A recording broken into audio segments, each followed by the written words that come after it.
with the goal. Good pass from to Haaland and a brilliant back heel from Antoine Semenyo. He's been stepping up for City.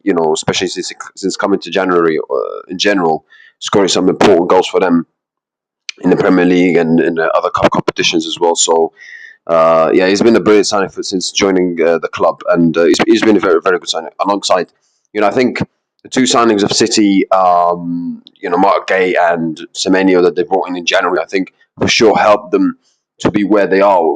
I think if you look at Man City's record, I think since the last time they lost to Newcastle, which was back in November. They've only lost two games since back then in all competitions, and that was both against Real Madrid in the Champions League.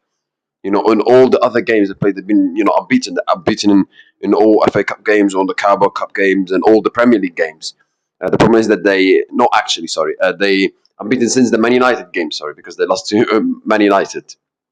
But they are unbeaten since the loss to Man United back in January, and Bodo Glimt as well. Since that loss against Bodo Glimt, they've only lost two games. Which was against both against Real Madrid. So they've been, City have been in a good run have had a good run for sure towards the end of the season. However, they've had too many silly draws, which is maybe the reason why they're not going to win the Premier League.